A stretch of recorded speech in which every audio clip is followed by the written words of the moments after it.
अस्सलाम वालेकुम। Chapter 2 atomic structure and इसमें सबसे पहले हम पढ़ेंगे इंट्रोडक्शन कि एटम्स का जो वर्ड्स था वो हमारे पास कहाँ से लिया गया। वो ग्रीक वर्ड एटोमोस से लिया गया एंड डेमोक्रिटस नामी फ़िलासफ़र ने उसको दिया। इसके बाद जॉन डेल्टन आया, उसने पूरी एक स्ट्रक्चर ऑफ एन एटम की प्रॉपर थ्योरी दी, जिसमें उसने पहला पॉइंट ये बताया कि एटम एक ऐसा सबसे छोटा पार्टिकल है जो मज़ीद डिवाइड नहीं हो सकता, उसको हम एटम कहते हैं। बाद में जब उसने मज़ीद स्टडी कर जिसको रियलाइज़ हुआ कि हाँ भाई एटम से भी छोटे पार्टिकल्स हमारे पास मौजूद होते हैं, जिनको हम कहते हैं सब एटॉमिक पार्टिकल्स। एंड इसमें जो टॉप हाईलाइटेड हैं वो इलेक्ट्रॉन्स, प्रोटॉन्स और न्यूट्रॉन्स होते हैं। इनके अलावा भी मौजूद और भी बहुत सारे सब एटॉमिक पार्टिकल्स होते हैं। सबसे पहले हमारे पास है इलेक्ट्रॉन्स। तो इलेक्ट्रॉन्स की अगर बात करें तो सबसे पहले जो है माइकल फ़ाराडे ने उसको नाम दिया था इलेक्ट्रॉन का, और प्रॉपर्टीज़ उसकी जे थॉमसन ने बताई थी। और जो इलेक्ट्रॉन की डिस्कवरी के लिए जो डिस्चार्ज ट्यूब बनी हुई थी वो बनाई थी क्रूक्स ने। तो डिस्कवरी ऑफ इलेक्ट्रॉन्स में नाम जो दो साइंटिस्ट का आता है वो ये आता है जे थॉमसन एंड विलियम क्रूक्स। तो इंट्रोडक्शन में आप सबसे पहले लिखेंगे, क्योंकि डिस्कवरी ऑफ इलेक्ट्रॉन्स बहुत इंपॉर्टेंट टॉपिक है, ये आपने लाजमी करना है। इसमें लिखेंगे सबसे पहले discovery of electrons, introduction, this sub atomic particle was discovered by J Thomson and William Crookes, that's it. अब आ जाते हैं कंस्ट्रक्शन पे। कंस्ट्रक्शन सेपरेटली याद करने की ज़रूरत नहीं, समझ लें अपनी ओन वर्ड्स में, उसको आप लिख लें, क्योंकि डायग्राम तो आपने करनी है। डायग्राम से ही कंस्ट्रक्शन बन जाएगी, डायग्राम से ही वर्किंग भी बन जाएगी। कंस्ट्रक्शन की हेडिंग लगा के हम सबसे पहले बनाएंगे कि देखें डिस्चार्ज ट्यूब आपको नज़र आ रही है। पूरी डिस्चार्ज ट्यूब ग्लास की बनी हुई, शीशे की बनी हुई है। इसमें दो इलेक्ट्रोड्स हैं, cathode and anode. Cathode negative है, एनोड पॉजिटिव है। दोनों इलेक्ट्रोड्स एक हाई वोल्टेज सोर्स बैटरी से कनेक्टेड है। एक वैक्यूम पम्प भी आपको नज़र आ रहा होगा इस डिस्चार्ज ट्यूब के अंदर, ताकि प्रेशर रिड्यूस कर सके, इसलिए है। तो कंस्ट्रक्शन क्या कर दिया हमने, the discharge tube consist of a glass tube having two electrodes named as cathode, which is negatively charged, and anode, which is positively charged. Both these two electrodes are connected with a high voltage source of battery, and a vacuum pump is also connected to reduce the pressure. That's it. ये आपकी हो गई construction. अब आते हैं इसके बाद working पे। वर्किंग में क्या होता है, जब हमने करंट पास किया दोनों इलेक्ट्रोड से, तो कैथोड के पास हमारे जो है नेगेटिव आपको रेज नज़र आ रही हैं, कैथोड से स्ट्रेट लाइन में ट्रैवल करते हुए देखें जा रही हैं येलो कलर की, एंड वो जा रही हैं एनोड के पीछे जाके ग्रीन ग्लो जो है कॉज कर रही हैं। देखो ये एनोड की रेज जो है जाके एनोड के पीछे जा रही है, सामने नहीं, और ग्रीन कलर का ग्लो कॉज कर रही हैं, ठीक है। अच्छा, तो वर्किंग में हम क्या लिखेंगे, when the current is passed through these two electrodes some of the rays, क्योंकि अभी रेज डिस्कवर नहीं हुई वर्किंग में, तो हम सम ऑफ द रेज लिखेंगे, हम कैथोड रेज नहीं लिखेंगे। Some of the rays were ejected from cathode and were travelling in a straight line towards the anode and cause a green glow on the back side of the anode. This green glow streak appearance causes on a very low pressure 1 mm of H। Pressure आपने लाजमी लिखना है, जो pressure आपको नज़र आ रहा है ना बुक में, ये लाजमी आपने लिखना है, इसके बगैर मार्क्स नहीं मिलेंगे, प्रेशर लाजमी लिखना है। अच्छा, अब इसकी वर्किंग ये हो गई आपके पास, डेट सेट ख़त्म। ये लिखने की ज़रूरत नहीं, ये Thomson justified that these rays, ये सब नहीं। प्रॉपर्टीज़ ऑफ कैथोड इज़ बहुत इंपॉर्टेंट टॉपिक है, या तो कभी कभार शॉर्ट में 3 आ जाती हैं या लॉन्ग में आ जाती हैं, तो सारी या 5 लिखनी पड़ती हैं, बिकॉज लॉन्ग में क्लियरली वो बताती नहीं कितनी लिखनी है। तो कैथोड इसकी प्रॉपर्टीज़ 3 मैं बता देता हूँ आपको। डायग्राम में अगर आपने डायग्राम अच्छे से कर लिए तो इसमें आपको नज़र आ रही, देखिए कैथोड से निकलने वाली 3 रेज नज़र आ रही हैं आपको, कैसे ट्रैवल कर रही हैं, स्ट्रेट लाइन में ट्रैवल कर रही हैं। तो पहला पॉइंट क्या बन गया, these rays were travelling in a straight line. अच्छा, नंबर 2, चार्ज क्या है इन रेस के ऊपर, क्या नज़र आ रहा है, नेगेटिव नज़र आ रहा है, ब्लैक से नेगेटिव बना हुआ है देखें, तो these rays having a negative charge. तीसरा क्या बनेगा इसका, कि these rays are materialistic in nature, या मटेरियल इन नेचर। ये रेज मटेरियल इन नेचर का मतलब क्या है, वो रेज जो ग्लो कॉज करती हैं या उनसे हमारी बॉडी पे असर पड़ता है, या कोई भी डिज़ीज़ होता है या कोई भी बीमारी हो रही होती है, उनके अफेक्ट्स हमारी बॉडी पे, तो उनको हम कहते हैं मटेरियल इन नेचर, ठीक है, या फिर वो किसी ऑब्जेक्ट को रोटेट कर सकें, बिकॉज उनमें इतनी जो है एबिलिटी होती है। तो उसको मटेरियल इन नेचर हम बेसिकली कहते हैं। एंड यहाँ पे क्लियर आपको ग्रीन ग्लो नज़र आ रहा है, एनोड के पीछे वो बना रहा है। तो जब ग्लो कॉज करे it means materialistic in nature. तो पहला, these rays were travelling in a straight line, they have a negative charge, they make a green glow, नहीं, they are materialistic in nature. ठीक है, 3 प्रॉपर्टी सिंपल मैंने आपको बता दी। इसके बाद आता है हमारे पास discovery of protons. Discovery of protons paper में नहीं आता, इम्पॉर्टेंट नहीं है, लेकिन आपने क्या करना है, सिंपली जो डिस्कवरी ऑफ इलेक्ट्रॉन्स है उसका ही पूरा कंस्ट्रक्शन जो है डिस्कवरी ऑफ प्रोटॉन्स के अंदर आता है। पूरी की पूरी वही सेम एपरेटस लिखा हुआ भी है, देखें, protons were observed in same apparatus, same apparatus होती है। बस सिर्फ इसमें जो कैथोड होता है ना, वो इस किस्म का कैथोड होता है, ऐसा मैं बना देता हूँ, ऐसा होता है। और इसमें इस तरीके से पोर्स होते हैं बीच में कैथोड के अंदर, परफोरेटेड कैथोड होता है, दैट्स इट। तो आपने क्या करना है, पूरी की पूरी कंस्ट्रक्शन जो डिस्कवरी ऑफ इलेक्ट्रॉन्स की थी पूरी की पूरी वैसी लिख देनी है। जस्ट आपने कैथोड जब आप मेंशन करेंगे तो कैथोड से पहले आपने परफोरेटेड लिख देना है, दैट्स इट, और कुछ भी नहीं लिखना। वही वैक्यूम पंप है, वही एनोड है, वही कैथोड ऐसे परफोरेटेड है, वही शीशे की बनी हुई डिस्चार्ज ट्यूब है, वही बैटरी लगी हुई, सब चीज़ें वही हैं। Only the change is perforated cathode. And scientist का नाम क्या है, गोल्डस्टाइन। जैसे आइंस्टाइन है वैसे ही गोल्डस्टाइन, सही है। वर्किंग आप क्या लिखेंगे, पूरी वही लिखेंगे, when the current is passed through these 2 electrodes. इसमें प्रेशर मेंशन नहीं है बुक में, तो आपने भी नहीं करना। तो आपको स्ट्रेट लाइन्स ट्रैवलिंग कुछ रेज निकल आएंगी एनोड से, वहाँ कैथोड से निकल लेती हैं, आप एनोड से लिख देंगे।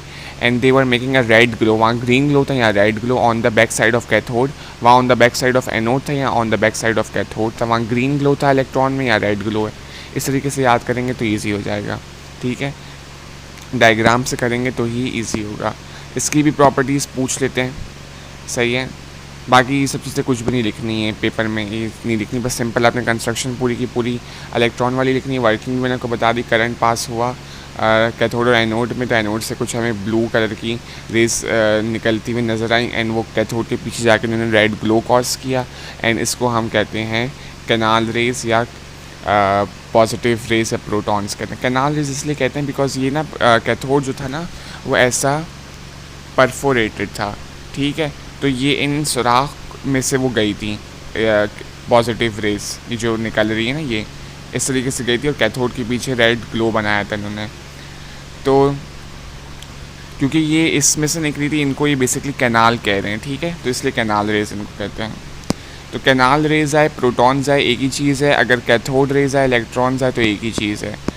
अच्छा, प्रोटॉन्स का भी यही है कि दे travel in a straight line, आपको डायग्राम में नज़र आ रहा है। चार्ज क्या है उनके ऊपर, positive, they have a positive charge. तीसरा क्या है आपके पास, ग्लो बना रही है रेड ग्लो, तो क्या हो गई, they are material in nature, ख़त्म। अच्छा, अब न्यूट्रॉन्स की बात करें, न्यूट्रॉन्स बिल्कुल भी नहीं, कोई नहीं पूछता। न्यूट्रॉन्स का हमारे पास सिंपल ये है कि चैडविक ने करवाया था ये एक्सपेरिमेंट, ठीक है। किस तरीके से करवाया था, उसने हीलियम और बेरिलियम का रिएक्शन करवाया था। हीलियम और बेरिलियम के रिएक्शन को उसने बॉम्बार्डमेंट का नाम दिया है। जब हीलियम और बेरिलियम का रिएक्शन करवाया तो हमारे पास एक सब एटॉमिक पार्टिकल आया जिसको हम न्यूट्रॉन कहते हैं, सही है। ये हीलियम आपको नज़र आ रहा होगा, ये ऊपर 4 है, इसके ये ऊपर 2 है। ये बेरिलियम है, इसके ऊपर 9 आपको नज़र आ रहा है, नीचे आपको 4 नज़र आ रहा है। जो नीचे नंबर्स होते हैं वो क्या होते हैं, नंबर ऑफ़ प्रोटॉन्स, एंड जो ऊपर नंबर होते हैं आपके पास वो क्या होते हैं, उसमें न्यूट्रॉन एंड प्रोटॉन दोनों शामिल होते हैं, ठीक है। तो ये नंबर ऑफ़ प्रोटॉन्स हैं, एंड ये भी आपके पास जो है नंबर ऑफ़ प्रोटॉन्स हैं। एंड अब जो है नंबर ऑफ़ न्यूट्रॉन्स अगर मालूम कर लें तो ये 4 को 9 में से माइनस कर दें, 2 को 4 में से माइनस कर दें, तो 4 - 2 आ गए He के, यानी हीलियम के न्यूट्रॉन्स। एंड 9 में से 4 माइनस कर देंगे तो 5 आ जाएंगे बेरिलियम के न्यूट्रॉन्स। हम किसकी डिस्कवरी करें, न्यूट्रॉन्स की, तो हम फोकस किस पे करेंगे, न्यूट्रॉन पे फोकस करेंगे। तो हमारे पास बेरिलियम के कितने न्यूट्रॉन्स आ गए, 5 आ गए। एंड हीलियम यानी He से हमारे पास आ गए 2 न्यूट्रॉन्स। टोटल कितने न्यूट्रॉन्स हो गए, 7 न्यूट्रॉन्स हो गए। अब मैं इसको इरेज कर रहा हूँ, हमें क्या याद रखना है कि 7 न्यूट्रॉन्स हो गए, ठीक है। अच्छा जी, अब 7 न्यूट्रॉन्स हो गए। अब ये 7 न्यूट्रॉन्स गए कहाँ कहाँ हैं ये हमें देखते हैं। एक तो ये कार्बन बना रहा है 12 और ऊपर नीचे 6, मतलब इसमें प्रोटॉन कितने हैं 6, न्यूट्रॉन मालूम करने के लिए 6 को 12 में से आपने माइनस कर दिया, 12 में से 6 माइनस कर 6 बचे, यानी 6 न्यूट्रॉन्स आ गए। तो यहाँ तो 7 न्यूट्रॉन्स हमारे पास बने थे और हीलियम और बेरिलियम के मिला के, तो उसमें से 6 जो हैं चले गए, वो एक कहाँ गया, तो वो जो एक सब एटॉमिक पार्टिकल था ना न्यूट्रॉन, जिसके ऊपर कोई चार्ज मौजूद नहीं था, न्यूट्रॉन के पास कोई चार्ज नहीं था, उसको चैडविक ने बोला कि ये सब एटॉमिक पार्टिकल कौन सा है, न्यूट्रॉन है। इस तरीके से डिस्कवरी हुई थी। अच्छा, अब जो है न्यूट्रॉन्स की प्रॉपर्टीज़, न्यूट्रॉन्स का नाम ही न्यूट, NEUT, न्यूट, R जो है न्यूट्रल, मतलब they are neutral particles having no charge. ये फर्स्ट 2 प्रॉपर्टीज सेम है, ऐसी अलग अलग करके लिखी हुई हैं। अच्छा, ये चीज़ इंपॉर्टेंट है कि mass of proton is 1836 times more than electron, ये जुमला आपको याद होना चाहिए। अच्छा, न्यूट्रॉन और प्रोटॉन का मास बराबर होता है, ठीक है। The mass of neutron is almost equal to that of proton. जो प्रोटॉन का मास होता है वही न्यूट्रॉन का होता है। न्यूट्रॉन के पास कोई चार्ज होता है, वो न्यूट्रल होता है, और सबसे ज़्यादा चुभने की सलाहियत न्यूट्रॉन के अंदर होती है। पेनिट्रेटिंग, जो चुभने वाली सलाहियत होती है, वो न्यूट्रॉन के अंदर होती है। सही, न्यूट्रॉन की डिस्कवरी, उसकी प्रॉपर्टीज़ बिल्कुल भी इंपॉर्टेंट नहीं है। अभी तक जो सबसे इंपॉर्टेंट है डिस्कवरी ऑफ इलेक्ट्रॉन्स है, उसकी diagram, properties of cathode rays and properties of canal rays. अच्छा, ये बहुत इंपॉर्टेंट सवाल है। रदरफोर्ड के एटॉमिक मॉडल पूछते हैं उसका। Gold metal foil experiment basically यूँ करते हैं, describe the discovery of nucleus, describe the discovery of nucleus with the help of gold metal foil experiment. नाम नहीं देते तो हमें पता है गोल्ड मेटल फॉइल एक्सपेरिमेंट या न्यूक्लियस की डिस्कवरी, एटम का मॉडल रदरफोर्ड ने ही दिया था। अच्छा, अब सिंपली रदरफोर्ड ने क्या किया, रदरफोर्ड ने जो है एक रेडियो एक्टिव एलिमेंट लिया, पोलोनियम, ठीक है। पोलोनियम हैंड में मतलब विजिबल होता है, ये नहीं कि नज़र नहीं आता, ठीक है। तो रेडियो एक्टिव एलिमेंट पोलोनियम उसने लिया, उसके ऊपर से गोल्ड फॉइल की शीट चढ़ा दी, गोल्ड फॉइल की शीट चढ़ा दी, ठीक है, और सामने स्क्रीन खड़ी कर दी, और वो स्क्रीन बनी हुई थी जिंक सल्फाइड की। ख़ास वजह क्या है जिंक सल्फाइड की, बिकॉज जिंक आपका जो ना आगे आप 3rd चैप्टर में पढ़ेंगे, डी ब्लॉक एलिमेंट है, हैवी एलिमेंट है, इसमें कलर फॉर्मेशन की कैपेबिलिटी होती है, तो वो कलर फॉर्म हो गया था जिंक सल्फाइड स्क्रीन पे। सिंपल, तो एक्सपेरिमेंट में क्या लिखेंगे, Rutherford took a polonium named radioactive element on which he coated it with a gold metal foil, and the screen taken by him was made up of zinc sulfide। अपने universe में 6 आपने लिख दिया, ख़त्म। अच्छा, अब ऑब्जर्वेशंस एंड कंक्लूजन्स हैं, इसके लिए आपने ये वाली डायग्राम करनी है, वो जो ऊपर डायग्राम थी ना ये वाली, ये आपने नहीं करनी है। अच्छा, अब ये इसको देखेंगे ज़रा गौर से। कुछ 4 अल्फ़ा पार्टिकल्स ने शो किए हुए, ये पास्ड अवे हो गई, ये जो है डिफ्लेक्ट हो गई, ये 2 नीचे की इस तरीके से, और ये बीच वाली न्यूक्लियस से टकरा के दोबारा आ गई। तो क्या आपके पास इसमें ऑब्जर्वेशंस बनेंगी, मोस्ट ऑफ द पार्टिकल्स या majority of the alpha rays, देखें ना डायग्राम में लिखा हुआ भी मेजॉरिटी ऑफ अल्फ़ा रेज ऊपर, तो आपने डायग्राम बस अच्छे तरीके से करनी है। Majority of alpha rays passed away, majority of alpha rays deflected, some of the alpha rays strike with the nucleus and after striking they bounce back। खुद से 3 ऑब्जर्वेशन आपने उन मोडिंग में लिख ली कि जो मेजॉरिटी अल्फ़ा रेज थी वो स्ट्रेट अवे पास कर गई थी, कोई डिफ्लेक्शन उन्होंने नहीं करी थी। उसके बाद जो कुछ अल्फ़ा रेज थी उन्होंने डिफ्लेक्शन करी थी, जो कुछ अल्फ़ा रेज थी वो न्यूक्लियस से स्ट्राइक होने के बाद दोबारा बाउंस बैक हो गई। ये 3 आपकी ऑब्जर्वेशन हो गई, दैट्स इट। इसके बाद आपके पास है कंक्लूजन। कंक्लूजन में हमारे पास जो है एक पॉइंट तो उन्होंने ये ऊपर वाला ही रिपीट कर लिया है, सही है, ये वाला फर्स्ट पॉइंट पूरा आप यहाँ लिख सकते हैं इसको कट करके, सही है। इसके बाद पहला पॉइंट इसका बहुत इंपॉर्टेंट था और यही इसकी गलती बन गई थी। आगे जाकर इसने कहा था कि एटम 2 पार्ट्स मुश्तमिल होते हैं, कि प्लस कलर का न्यूक्लियस आपको नज़र आ रहा है और जो येलो येलो नज़र आ रहा है ना इसको इसने एक्स्ट्रा न्यूक्लियर पार्ट बोला, सही है। और कह रहा था कि एक्स्ट्रा न्यूक्लियर पार्ट के अंदर आपके इलेक्ट्रॉन्स घूम रहे होते हैं, ठीक है, ये इसमें से कहा था 4th वाले पॉइंट में। 5th वाले पॉइंट में भी यही कहते हैं, electrons are revolving around the nucleus and extra nuclear part. ये जो इन ऑर्बिट्स है ना ये अभी आया है, ऑर्बिट्स का वर्ड रदरफोर्ड को बिल्कुल भी नहीं पता था। रदरफोर्ड को एक ही वर्ड पता था जिसका वो एक्स्ट्रा न्यूक्लियर पार्ट बार बार कह रहा था, ठीक है। फिर इसके बाद तीसरे पॉइंट में उसने यही कहा कि जो अल्फ़ा पार्टिकल्स अगर आप देखें न्यूक्लियस से टकरा कर वापस क्यों आ गया, उसके पास से क्यों नहीं खड़ा रहा। तो जो खड़े रहते हैं ना आपस में वो पॉजिटिव और नेगेटिव होते हैं, मतलब अनलाइक चार्जेस, जो लाइक चार्जेस होते हैं ना प्लस प्लस या फिर माइनस माइनस, वो इस तरीके से एक दूसरे को धक्का दे रहे होते हैं डिफरेंट अपोजिट डायरेक्शंस में, और जो पॉजिटिव नेगेटिव होते हैं, जो अनलाइक होते हैं, वो ऐसे एक दूसरे के करीब आ रहे होते हैं। तो वो देखें पॉजिटिव कैसे स्ट्राइक करके वापस आ रहा है, तो इट मीन्स न्यूक्लियस का चार्ज डिस्कवर हो गया कि वो क्या है, पॉजिटिव है। ठीक है, तो पहला पॉइंट हमारे पास के न्यूक्लियस और एक्स्ट्रा न्यूक्लियर पार्ट का बना हुआ होता है एटम। दो पार्ट्स होते हैं एटम के, one is nucleus and another is extra nuclear part. उस एक्स्ट्रा न्यूक्लियर पार्ट के अंदर इलेक्ट्रॉन्स रिवॉल्व कर रहे होते हैं, फ्रीली रिवॉल्व कर रहे होते हैं। जितना भी मास होता है न्यूक्लियस के अंदर मौजूद होता है, और इलेक्ट्रॉन्स जो है पॉजिटिव जो न्यूक्लियस होता है उसके इर्द गिर्द घूम रहे होते हैं। दूसरा पॉइंट आपने ऊपर से कॉपी करना है, अगेन अगेन याद नहीं करना। तीसरा कि न्यूक्लियस का चार्ज डिस्कवर हो गया कि वो पॉजिटिव तक कैसे डिस्कवर हुआ, बिकॉज कुछ अल्फा रेज जो है न्यूक्लियस से टकरा के वापस आ गई। टकरा कर वापस आना ही ये इंडिकेट कर रहा था कि मतलब दोनों के चार्जेस सेम है, तभी वो टकरा के आई। और अल्फ़ा का हमें चार्ज पता था पॉजिटिव, तो न्यूक्लियस का भी हमने पॉजिटिव बता दिया। अच्छा, रदरफोर्ड के पोस्टुलेट्स आते हैं हमारे पास, ये भी बहुत इंपॉर्टेंट है रदरफोर्ड के पोस्टुलेट्स, एंड उसके डिफेक्ट्स भी बहुत इंपॉर्टेंट हैं। रदरफोर्ड के पोस्टुलेट्स पहला हमारे पास है कि एक एटम बना हुआ होता है आपके पास पॉजिटिव चार्ज एक डेंस और एक छोटे न्यूक्लियस का, देखें ना पॉजिटिव चार्ज न्यूक्लियस इसने कहा है, सही। और जितना भी मास होता है वो न्यूक्लियस के अंदर भरा हुआ होता है। ये वही बात इसने कही है, ये वाली यहाँ पे the mass is concentrated in the nucleus, ये आधी बात यहाँ से कर ली इसने, और ये तीसरी वाली बात भी इसने यहाँ पे कर ली। तो ये दोनों बातें जो है कंक्लूजन से आप डायरेक्ट पहला पोस्टुलेट लिख सकते हैं, यहाँ पे डबल याद करने की ज़रूरत नहीं है, ये लिख सकते हैं आप। इसके बाद दूसरा वाला है, इसमें आप ये वाला लिख लीजिएगा कि न्यूक्लियस के पास जो है एक्स्ट्रा न्यूक्लियर पार्ट है, ये वाला फिफ्थ वाला पॉइंट आप लिख सकते हैं इसके अंदर। न्यूक्लियस के पास जो है येलो कलर का नज़र आ रहा है, ये एक्स्ट्रा न्यूक्लियर पार्ट है जहाँ पे इलेक्ट्रॉन्स रिवॉल्व करें। जो नेगेटिव बबल्स बने हुए हैं ना ब्लू कलर के, ये इलेक्ट्रॉन्स ही तो हैं। अच्छा, तीसरा पॉइंट क्या है, the electrons are revolving around the nucleus in circular paths with high speed. Electrons जो है बड़ी स्पीड के साथ सर्कुलर पाथ्स में घूम रहे होते हैं, ये पॉइंट भी इसका बिल्कुल ठीक है।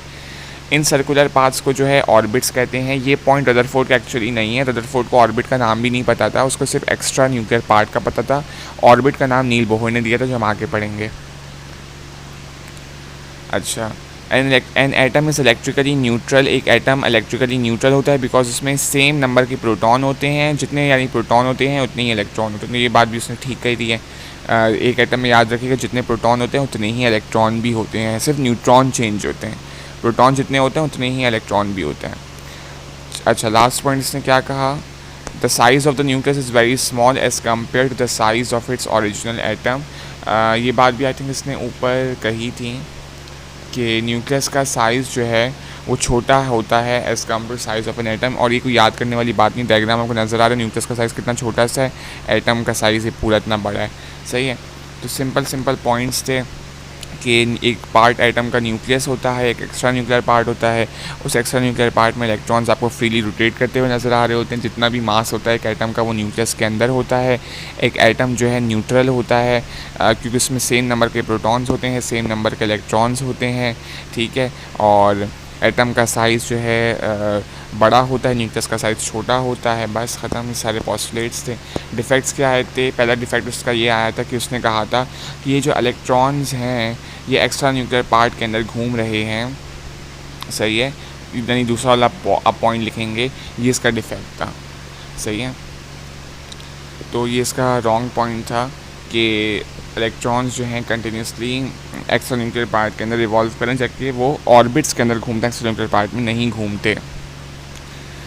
दूसरा पॉइंट उसने ये कहा कि इलेक्ट्रॉन्स जो हैं ये मेरे पास न्यूक्लियस है, ठीक है, और ये मेरे पास ऑर्बिट है, इसमें इलेक्ट्रॉन कंटिन्यूसली घूम रहा है, सही है। तो इलेक्ट्रॉन कंटिन्यूसली घूम रहा होता है बिल्कुल, लेकिन जब वो एक ही ऑर्बिट में घूम रहा होता है, मतलब ये दूसरा ऑर्बिट मैंने बना दिया, वो दूसरे ऑर्बिट में नहीं जा रहा, ये ना ही ऊपर से नीचे गिर रहा है, ना ही ऊपर जा रहा है, बल्कि एक ही ऑर्बिट के अंदर घूम रहा है, तो वो अपनी एनर्जी नहीं निकालता, ठीक है। जब उसको ऊपर जाना होता है ना तो वो एनर्जी एब्जॉर्ब कर लेता है, ये आगे नील बोहर में मैंने बताया है।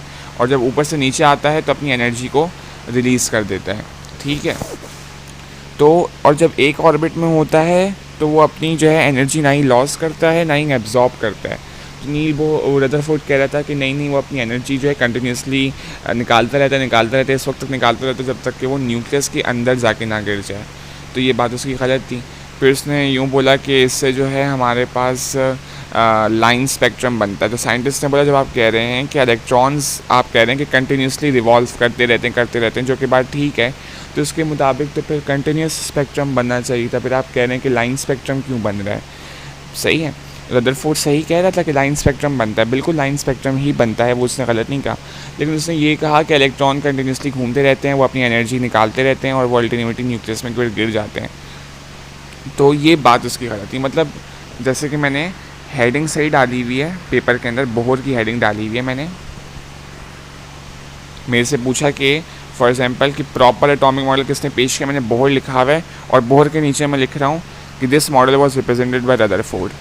तो वो वाला काम इसने किया था कि मतलब नाम सही लिखा हो उसने, लाइन स्पेक्ट्रम उसने सही बोला, लेकिन उसकी एक्सप्लेनेशन उससे सही नहीं थी। ठीक है।